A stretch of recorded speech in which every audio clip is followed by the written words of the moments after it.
अस्सलाम वालेकुम, welcome to smart work zone. आज हम न्यू सीरीज स्टार्ट कर रहे हैं CS 402 की, जो हमारे पास सब्जेक्ट है थ्योरी ऑफ ऑटोमेटा का।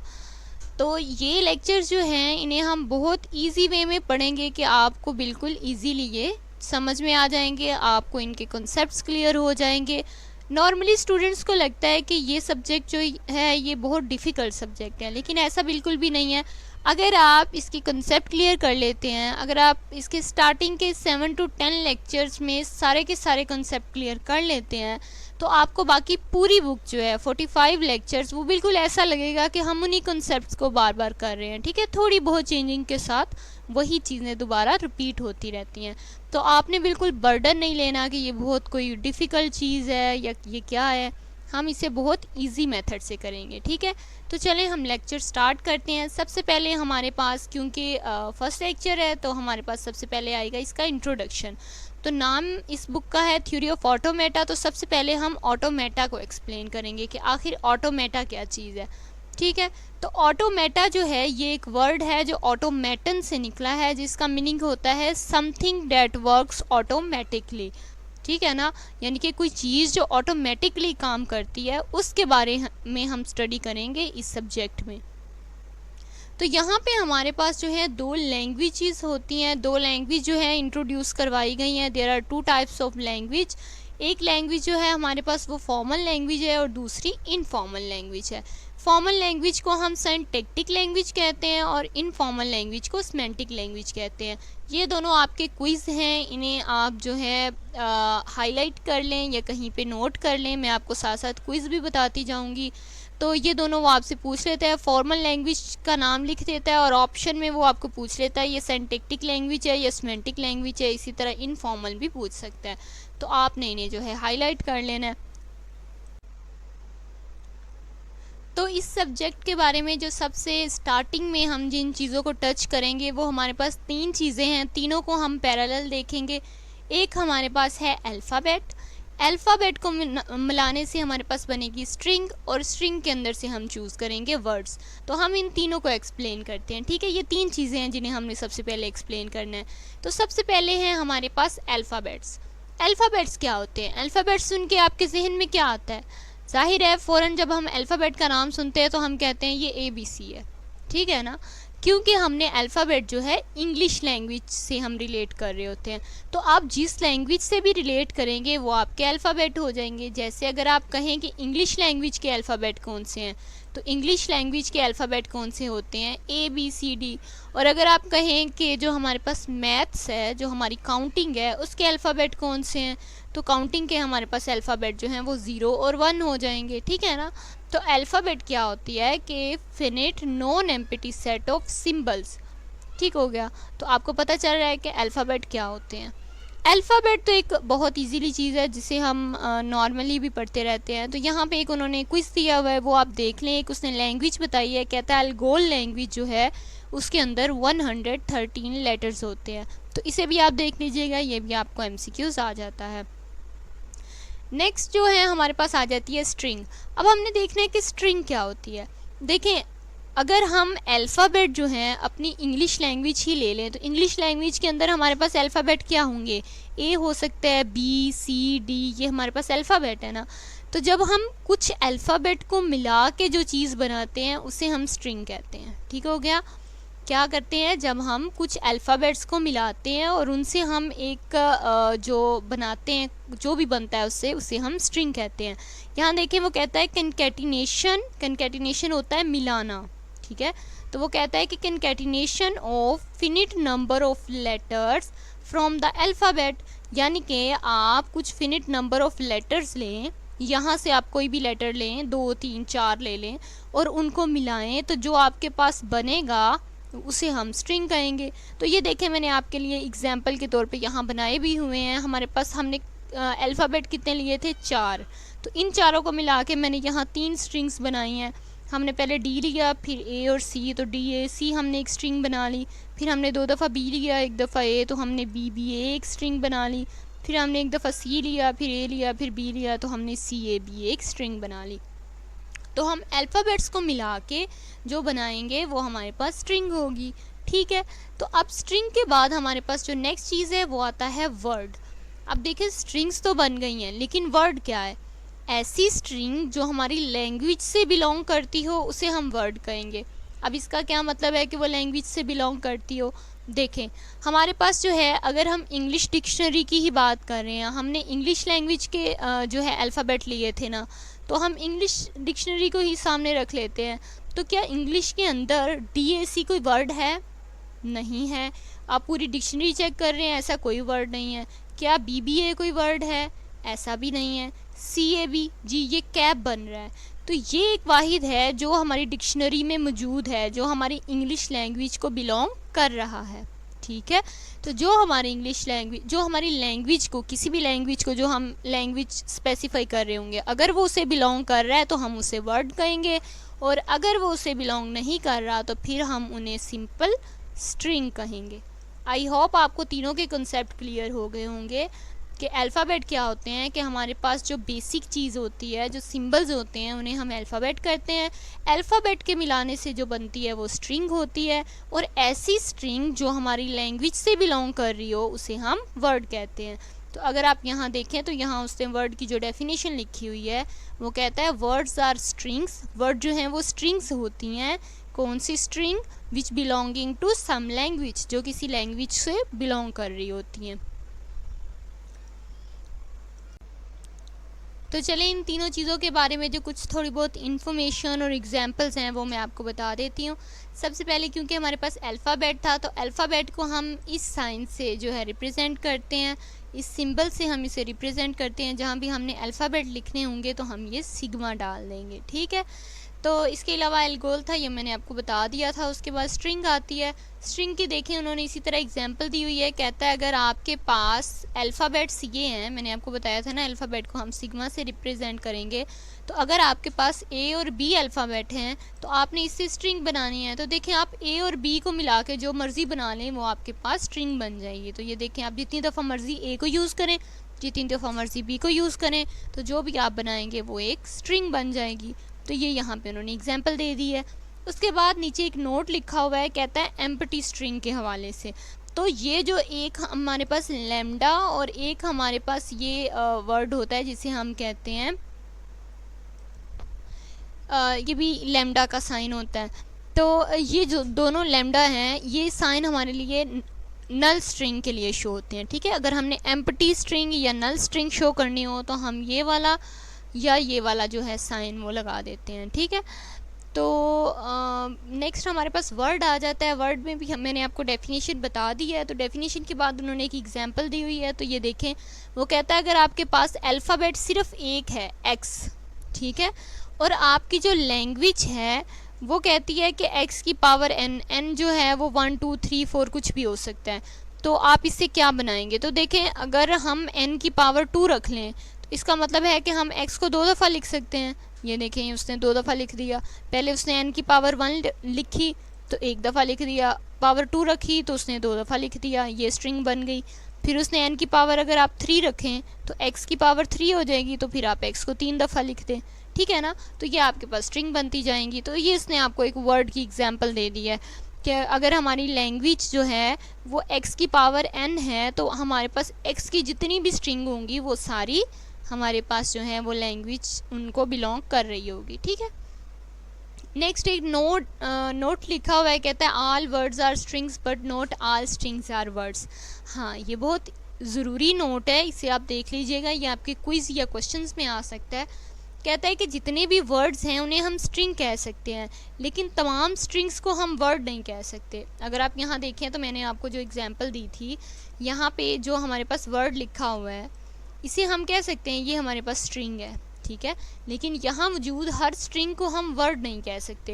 यही वो कह रहा है कि हम हर वर्ड को तो स्ट्रिंग कह सकते हैं लेकिन हर स्ट्रिंग को वर्ड नहीं कह सकते। तो इसे बस आपने याद रख लेना है।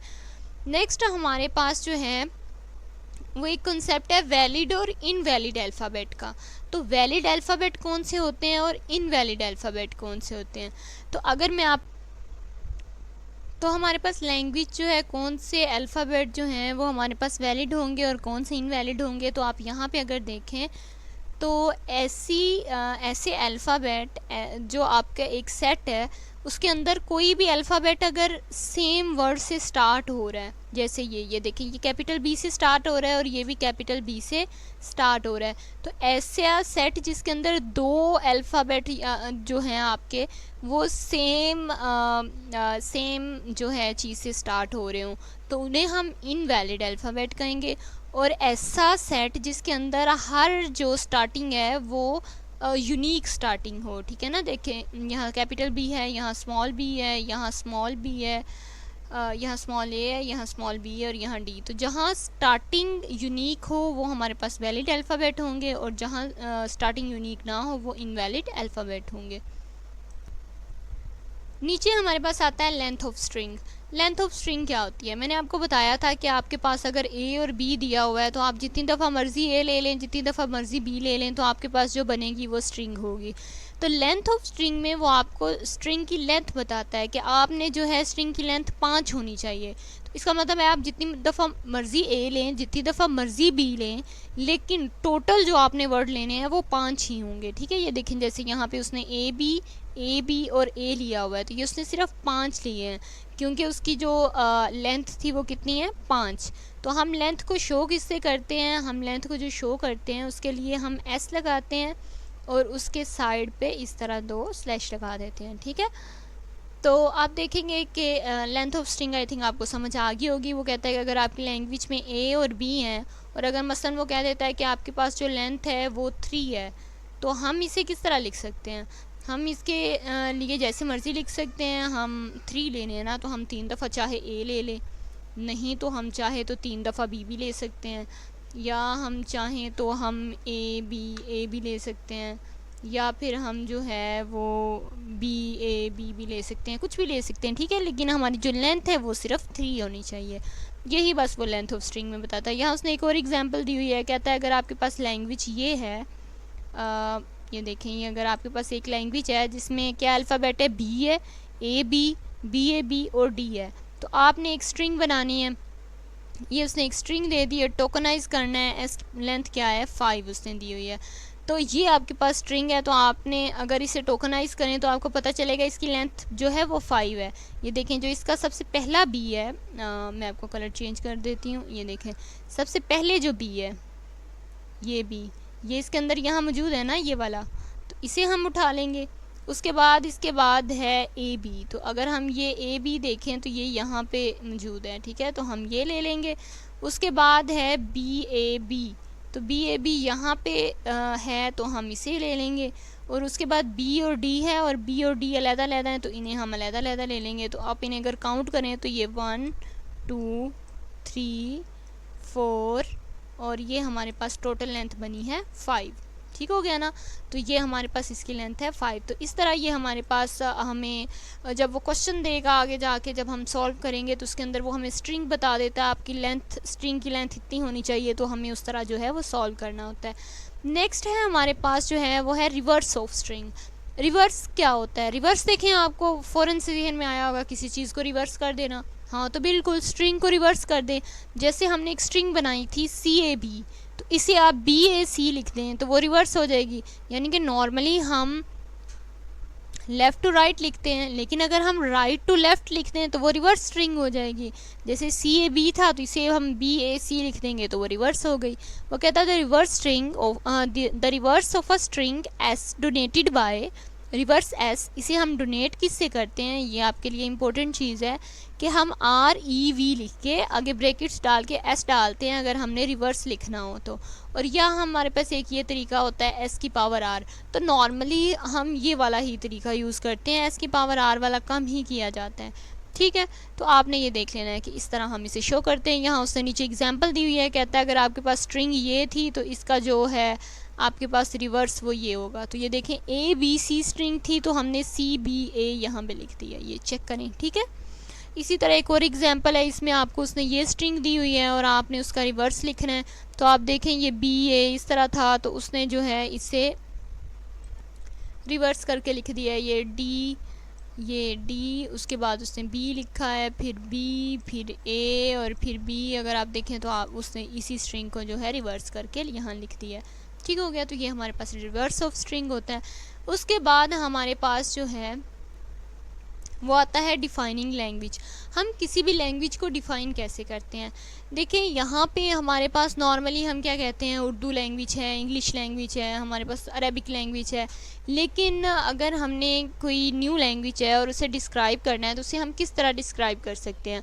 उसे डिस्क्राइब करने के डिफरेंट वेज़ होते हैं। वो वेज़ क्या हैं कि आप डिस्क्रिप्टिव डेफिनेशन से उसे डिस्क्राइब कर सकते हैं, रिकर्सिव डेफिनेशन से उसे डिस्क्राइब कर सकते हैं, आप रेगुलर एक्सप्रेशन से उसे डिस्क्राइब कर सकते हैं, और आप जो है फिनिट ऑटोमेटा से डिस्क्राइब कर सकते हैं। नॉर्मली ये होता है कि यहाँ से आगे जब हम इनको डिटेल में पढ़ेंगे तो स्टूडेंट्स को समझ नहीं आ रही होती कि ये हम क्यों पढ़ रहे हैं। तो आपने ये जहन में रखना है कि ये जो हमारे पास चीज़ें हैं और भी आएंगी, लेकिन ये जो इसने बताई हुई हैं ये किस लिए होती हैं? किसी लैंग्वेज को डिफ़ाइन करने के लिए। आपने ऐसी लैंग्वेज बनानी है जिसकी लेंथ, ऐसी स्ट्रिंग्स बनानी है जिसकी लेंथ क्या हो, सिर्फ 2 हो, और आपके अल्फ़ाबेट क्या हैं, 0, 1 और 2। तो आप देखिए इनमें से कोई भी 2 उठा लें तो वो आपके पास ऐसी स्ट्रिंग बन जाएगी जिसकी लेंथ 2 हो। क्या करना है आपने? सिर्फ लेंथ 2 रखनी है। जैसे ये देखें, उससे जितनी भी यहाँ स्ट्रिंग्स बनाई हैं उनमें सिर्फ 2 अल्फ़ाबेट आ रहे हैं। एक अल्फ़ाबेट कोई भी, आप यहाँ से कोई भी 2 अल्फ़ाबेट ले सकते हैं, लेकिन क्योंकि उसकी जो है लेंथ 2 है तो आपने कोई भी 2 उठाने हैं और वो आपकी स्ट्रिंग बन जाएगी। ठीक है ना? तो आपको आई थिंक समझ आ रहा होगा कि आप कोई भी 2 लें तो वो आपके पास जो है वो लेंथ 2 वाली स्ट्रिंग बन जाएगी। नेक्स्ट हमारे पास है, वो कहता है आपकी ऐसी लैंग्वेज आपने अब बनानी है जो जिसके एंड पे 0 हो। ठीक है? तो आपके पास जो है वो अल्फ़ाबेट क्या है, 0 और 1। तो आप चाहें तो क्या लिख सकते हैं इसको? अगर आपने लिखना हो तो एंड पे 0 होना चाहिए ना, तो हम एक दफ़ा 0 लिख देते हैं। ठीक है? 2 दफ़ा 0 भी लिख सकते हैं, इसके एंड पे भी 0 आ रहा है। और हम इस तरह कर सकते हैं कि 1 और 0 भी लिख सकते हैं, और हम 1 1 0 भी लिख सकते हैं। ठीक है? अगर आप यहाँ देखें, जैसे हम पहले कह रहे थे कि अगर हम इसकी पावर 1 रखें तो हम एक दफ़ा 0 ले लेंगे और 1 नहीं ले सकते क्योंकि उसके एंड पे 0 नहीं आएगा। फिर हम इसकी पावर 2 कर लेते हैं, 2 दफ़ा 0 ले लेते हैं, और इसी तरह 0 1 नहीं ले सकते, लेकिन 1 0 तो ले सकते हैं ना, इस तरह। ठीक है ना? तो इस तरह जो है आपने अपनी स्ट्रिंग्स बना लेनी है। अब 2 वाली कंप्लीट होगी तो आप इसकी पावर 3 रख लें और 0 को 3 टाइम ले लें, और फिर आप 2 दफ़ा 1 लिख के जो है वो 0 ले सकते हैं, या आप चाहें तो जो है वो एक दफ़ा 1 और 2 दफ़ा 0 लिख सकते हैं। बस आपके एंड पे जो है वो 0 आना चाहिए। ठीक है? तो ये देखें यहाँ पे जो उसने स्ट्रिंग्स बनाई हुई हैं उसमें भी उसने क्या किया हुआ है, एक दफ़ा 0, फिर 2 0, फिर 1 0, 3 0, ये जैसे हम यहाँ पे बना रहे थे। ठीक है? तो आपको आई थिंक समझ आ रही होगी। बहुत इजी हैं ये, बिल्कुल भी मुश्किल नहीं है। इसी तरह वो कहता है इक्वल लैंग्वेज। इक्वल लैंग्वेज क्या होती है? जिसमें उतने ही ए हों और उतने ही बी हों। तो ये देखिए यहाँ पे ए और बी हैं, तो आपने क्या करना है, ऐसे उसमें से वर्ड बनाने हैं जिसमें ए और बी बराबर हों। तो यहाँ देखें, एक ए है, एक बी है, यहाँ पे 2 ए हैं, 2 बी हैं, यहाँ पे भी 2 ए हैं, 2 बी हैं। तो आपने कोई भी ऐसी स्ट्रिंग्स बना लेनी है जिसमें इक्वल नंबर ऑफ़ एज़ और इक्वल नंबर ऑफ़ बीज़ हों। नेक्स्ट हमारे पास है इवन लैंग्वेज। तो इवन लैंग्वेज का मतलब है कि आपके पास एज़ भी इवन नंबर होने चाहिए और बीज़ भी इवन नंबर होने चाहिए। आप जो भी स्ट्रिंग बनाएं उसमें इवन ही ए होने चाहिए और इवन ही बी होने चाहिए। तो आप यहाँ चेक करें कि यहाँ उसने जो बनाई है उसके अंदर 4 ए हैं, यानी कि ए की तादाद क्या है, इवन। ठीक है? बी आप या तो ना लिखें, या अगर लिखेंगे तो उसे इवन होना चाहिए। यहाँ हम देखें, यहाँ उसने क्या लिखा है कि 2 ए और 2 बी, तो ए भी इवन है और बी भी इवन है। इसी तरह यहाँ देखें 4 बी उसने लिखे हैं, तो चारों बी जो हैं वो इवन हैं। तो ये आपके पास इवन लैंग्वेज हो गई। तो ऐसे ये देखें उन्होंने नीचे हमें और लैंग्वेजेस दी हुई हैं। अगर आप देखेंगे तो ये बिल्कुल इजी सी चीज़ें हैं। ए की पावर n और बी की पावर n होनी चाहिए। तो अगर मसलन अगर आप n को 2 ले लेते हैं तो इसका मतलब है कि ए की पावर 2 और बी की पावर भी 2, तो जितने ए आप लगाएंगे उतने बी आ जाएंगे। ठीक है ना? तो ये देखें आप यहाँ पे अगर ए की पावर अगर आप 2 कर दें तो 2 ए और 2 बी आएंगे। अगर आप ए की पावर 3 कर दें तो ए भी 3 आएंगे, बी भी 3 आएंगे। इसी तरह नीचे एक लैंग्वेज है, उसमें कहता है वो पहले आपके ए की पावर n होनी चाहिए, फिर बी की पावर n होनी चाहिए, फिर ए की पावर n होनी चाहिए। तो अगर हम n की पावर 1 कर दें तो इसका मतलब है पहले एक दफ़ा ए आएगा, फिर एक दफ़ा बी आएगा, फिर एक दफ़ा ए आएगा। तो ये देखें यहाँ पे। इसी तरह अगर आप n की पावर 2 कर दें तो इसका मतलब है कि पहले 2 दफ़ा ए आएगा, फिर 2 दफ़ा बी आएगा, फिर 2 दफ़ा ए आएगा। तो ये देखें इस तरह, इसी तरह आप इसे इंक्रीज़ करते जाएंगे तो आपके पास ये स्ट्रिंग्स बनती जाएंगी। तो ये जो हम स्ट्रिंग बना रहे हैं ना, ये जो हम इतनी सारी एग्जांपल कर रहे हैं, ये हम इसको फॉलो करके एक ऐसी स्ट्रिंग बनाते हैं जो हमारी लैंग्वेज जिसे एक्सेप्ट कर रही होती है। ठीक है, नेक्स्ट फैक्टोरियल है। फैक्टोरियल आप जानते हैं क्या चीज़ होती है? फैक्टोरियल मतलब अगर वो 5 फैक्टोरियल कह देता है तो 5 फैक्टोरियल का मतलब होता है 5 × 4 × 3 × 2, इस तरह। ठीक है, तो आपके पे जो भी वो वर्ड बनेगा वो आपने यहाँ लिख देना। इसके बाद नीचे आपके पास जो है डबल फैक्टोरियल आ जाता है। डबल फैक्टोरियल में क्या है कि आपको ये देखें, जैसे यहाँ a की पावर में भी n फैक्टोरियल और b की पावर में भी n फैक्टोरियल, तो यानी कि a के ऊपर भी अगर आपको वो 5 फैक्टोरियल और b के ऊपर भी 5 फैक्टोरियल दे देता है, तो आप क्या करेंगे कि 5 × 4 × 3 × 2 × 1, जो आंसर आएगा वो a की पावर और इसी तरह जो आंसर आएगा वो b की पावर, और फिर आप नीचे स्ट्रिंग बना देंगे। तो अगर आप फैक्टोरियल 1 रखें तो यहाँ 1 आ जाएगा, अगर आप इसे 2 रखें तो फिर इस तरह 2 × 1 2 आ जाएगा, 3 रखें तो 3 × 2 = 6। ठीक है ना, अगर आप, मैं आपको बताती हूँ, अगर आप n की पावर 3 कर दें तो 3 फैक्टोरियल बन जाएगा। तो इसका मतलब है 3 × 2 × 1, तो ये हो जाएगा 3 × 2 = 6 और 6 × 1 = 6। इसका मतलब है 6 दफ़ा a और 6 दफ़ा b आना चाहिए। तो ये चेक करें, यहाँ 6 दफ़ा a और 6 दफ़ा b आया हुआ है। इस तरह इसे हम सॉल्व करते हैं। नेक्स्ट हमारे पास एक एग्जांपल है स्क्वायर। तो कहता है कि आपके पास जो है अगर a है तो a का जो है ऊपर जो भी आपको वैल्यू दी होगी उसका स्क्वायर होना चाहिए। या जैसे ये देखें a पावर n और उसका स्क्वायर। तो अगर हम n की पावर 2 कर दें, अगर हम पहले n की पावर 1 रखें तो 1 का स्क्वायर क्या होता है? 1 ही, तो फिर a एक दफ़ा आएगा। अगर हम n की पावर 2 कर दें तो फिर 2 की पावर 2 4 होता है, तो इसका मतलब a 4 टाइम आएगा। अगर हम n की पावर 3 कर दें तो 3 का स्क्वायर जो है वो 9 होता है, तो मतलब a 9 टाइम आएगा, इस तरह। ठीक है, डबल स्क्वायर भी बिल्कुल इसी तरह। यहाँ हम सिर्फ a की बात कर रहे थे, यहाँ हम a और b दोनों की बात करेंगे। इसी तरह प्राइम नंबर्स हैं। प्राइम नंबर आप जानते हैं कौन से होते हैं? ऐसे नंबर जो सिर्फ अपने आप पे डिवाइड हो रहे होते हैं, जैसे 1 3 5, जो किसी और पे डिवाइड नहीं होते, वो प्राइम नंबर्स होते हैं। तो आप प्राइम नंबर्स के ये देखें, पहले 2 है, फिर 3, फिर 5, इस तरह 7, तो जो सिर्फ अपने पे डिवाइड हो रहे हैं उसकी स्ट्रिंग्स बना देंगे। नीचे हमारे पास एक इम्पोर्टेंट लैंग्वेज है, पैलिंड्रोम लैंग्वेज। पैलिंड्रोम लैंग्वेज कौन सी होती है? ऐसी लैंग्वेज जिसे हम लेफ़्ट टू राइट और राइट टू लेफ़्ट दोनों साइडों पे पढ़ें तो वो सेम आए। ठीक है ना, कोई भी ऐसी लैंग्वेज जिसे हम लेफ़्ट टू राइट पढ़ें या हम उसे राइट टू लेफ़्ट पढ़ें तो वो स्ट्रिंग सेम ही रहे। ठीक है ना, तो वो हमारे पास वो लैंग्वेज सेम रहे, तो वो हमारे पास पैलिंड्रोम लैंग्वेज होती है। तो ये देखें, वो कहता है कि उसका जो रिवर्स होता है वो इक्वल होता है उसकी स्ट्रिंग के।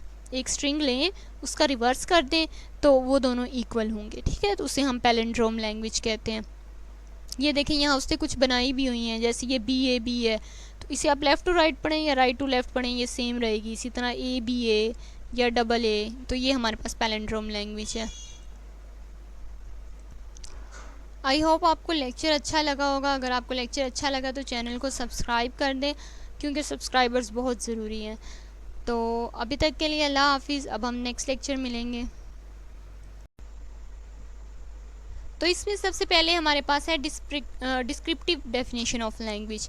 तो डिस्क्रिप्टिव डेफिनेशन ऑफ लैंग्वेज को अगर हम देखें तो इसमें क्या करते हैं? The language is defined describing the condition imposed on it's word. तो इसके अंदर हम किसी लैंग्वेज को डिस्क्राइब करते हैं कि उस पर कौन कौन सी कंडीशन इम्पोज की जा रही हैं किसी वर्ड पे। यानी कि हम इसमें बताएंगे कि हमने कहा था कि जो लैंग्वेज हाँ एक्सेप्ट कर रही होती है उसे हम वर्ड कहते हैं। यानी कि हमने कुछ स्ट्रिंग बनाई, जो स्ट्रिंग किसी लैंग्वेज को बिलोंग कर रही होती है उसे हम वर्ड कहेंगे। लेकिन वो वर्ड जो है वो लैंग्वेज क्या हो, वो लैंग्वेज क्या कहती है कि लैंग्वेज किस तरह की हो, वो क्या वर्ड से क्या डिमांड करती है कि वर्ड के अंदर कौन कौन सी क्वालिटीज़ हों तो वो उसे एक्सेप्ट करेगी। ठीक है, तो ये हमने इसमें डिस्क्राइब करनी होती हैं। जैसे हम कह सकते हैं कि वो कहे कि आपका अगर जो वर्ड है वो इवन उसमें हूँ, इवन ए हूँ, तो मैं उसे एक्सेप्ट कर लूँगी। तो ये हम लैंग्वेज को डिस्क्राइब कर सकते हैं। या हम लिख सकते हैं कि भाई अगर हमारी स्ट्रिंग के अंदर ओड नंबर ऑफ बी हूँ तो ही हम उसे एक्सेप्ट करेंगे, वरना उस स्ट्रिंग को एक्सेप्ट नहीं कर सकते। तो ये इस तरह के जो हैं हम इसे डिस्क्राइब करते हैं। ठीक है, नीचे हम एग्जाम्पल देख लेते हैं। बहुत सारी एग्जांपल्स दी हुई हैं, हम इन्हें देख लेते हैं। सबसे पहली एग्जांपल है, वो कहता है कि अगर आपके पास कहता है कि लैंग्वेज कहती है कि आपके पास जो है स्ट्रिंग की ओड लेंथ होनी चाहिए। देखिए उसने कहा है स्ट्रिंग की ओड लेंथ, ये नहीं कहा कि ए ओड हूँ या बी ओड हूँ, पूरी स्ट्रिंग जो आपके पास बने वो ओड होनी चाहिए। तो अब देखें क्या है, हमारे पास जो है अल्फ़ाबेट कितने हैं, 1। तो अगर हम इससे ऐसी स्ट्रिंग्स बनाएं जो ओड हों, तो क्या आपको क्या लगता है क्या बनाएंगे? सबसे पहले हम सिर्फ एक ए लिख देंगे, ठीक है, तो ये हमारे पास ओड बन गई। इसके बाद क्या हम 2 ए लिख सकते हैं? नहीं लिख सकते। 3 ए लिख सकते हैं? लिख सकते हैं, तो ये हमारे पास एक स्ट्रिंग बन गई। क्या हम 4 लिख सकते हैं? नहीं, तो 5 टाइम लिख सकते हैं। ये देखें, तो ये हमारे पास स्ट्रिंग बन गई। तो इसका मतलब है हम इस तरह इसे लिख सकते हैं, ठीक है ना। तो ये हमारे पास जो है ये एक तरह की ऐसी लैंग्वेज बन जाएगी जो जिसमें सिर्फ ओड लेंथ ऑफ स्ट्रिंग होंगी, ठीक है। ये देखें, और यहाँ पे ये उसने खुद भी बनाई हुई है, ठीक है। इन्हें अगर आप साथ साथ ट्राई करते रहेंगे ना अपने रजिस्टर पे या किसी जगह पे, तो फिर बाद में आपको प्रॉब्लम नहीं होगी इन्हें सॉल्व करने में। नेक्स्ट एग्जांपल है, कहता है कि आपने ऐसी स्ट्रिंग लेनी है जो ए से स्टार्ट ना हो रही हो, ठीक है। कौन सी स्ट्रिंग, आपका कौन सा वर्ड एक्सेप्ट किया जाएगा जिसमें, जो ऐसी स्ट्रिंग को एक्सेप्ट करके वर्ड बनाया जाएगा जिसके शुरू में ए ना हो। तो ये आपके पास अल्फ़ाबेट है, इससे आपने स्ट्रिंग बनानी है। तो अगर आप देखें तो आप इससे कुछ भी बना सकते हैं। ए नहीं ना लिखना शुरू में, हम बी लिख देते हैं, तो हम लिख देते हैं BAC, ठीक है। और ए नहीं आना चाहिए, हम सी लिख देते हैं, ये भी बन सकती है, ठीक है। हम अकेला बी भी लिख सकते हैं, ए नहीं बस शुरू में आना चाहिए, बाकी जो मर्ज़ी आ जाए, हम BBA लिख सकते हैं, कुछ भी लिख सकते हैं, ठीक है ना। तो वो हमारे पास क्या होगा कि ऐसी स्ट्रिंग्स बन जाएंगी जो ऐसी स्ट्रिंग बन जाएंगी जो नोट स्टार्ट विद ए हूँ, जो ए से स्टार्ट नहीं हो रही। यहाँ देखिए उसने हमें कुछ बना के दिखाई हुई हैं। सबसे पहले उसने नल स्ट्रिंग ली है, बिल्कुल नल स्ट्रिंग हम ले सकते हैं क्योंकि वो ए से स्टार्ट नहीं होती। फिर उसने सिर्फ बी ली है, फिर उसने सिर्फ सी ली है, फिर उसने BA ली है, ठीक है ना।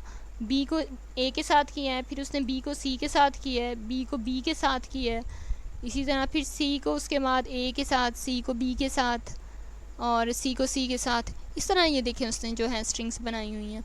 तो आप देखें तो ये बिल्कुल इजी तरीका है, कोई इतना मुश्किल नहीं है। क्या करना है आपने, सबसे पहले मैं आपको दोबारा बताती हूँ। आपने क्या करना है, इसकी पावर 1 रखनी है सबसे पहले, ठीक है। तो आपने जो भी लेना है एक दफ़ा लेना है। तो सबसे पहले आप ए लेंगे, कि आप उसे पुट कर सकते हैं? नहीं कर सकते, वो आप नहीं लिखेंगे, नल आपने लिख लेना है। फिर आप बी को लेंगे, उसे आप लिख लेंगे, फिर आप सी को लेंगे, उसे आप लिख लेंगे, ठीक हो गया। अब आपने इसकी पावर जो है 2 कर देनी है। अब आपने कोई भी 2 उठाने हैं इसमें से, तो ए के साथ तो आप कोई भी नहीं उठा सकते, फिर बी के साथ ए को उठा लें, ये देखें, बी के साथ बी को उठा लें, ये देखें, बी के साथ सी को उठा लें, ये भी उसने लिख दिया। अब क्या करना है, अब आप सी को ले लें, आप सी के साथ पहले ए को ले लें, ये यहाँ पे, फिर सी के साथ बी को ले लें यहाँ पे, फिर आप सी के साथ सी को ही ले लें, तो ये यहाँ पे लिख दिया। अब ये कंप्लीट हो गया। अब आपने इसकी पावर 3 कर देनी है। अब आपने 3 उठा लेने हैं, तो ठीक है ना। इसी तरह आपने इसे सॉल्व करते जाना है। नीचे आपके पास एक और एग्जाम्पल है जिसमें वो आपसे कह रहा है कि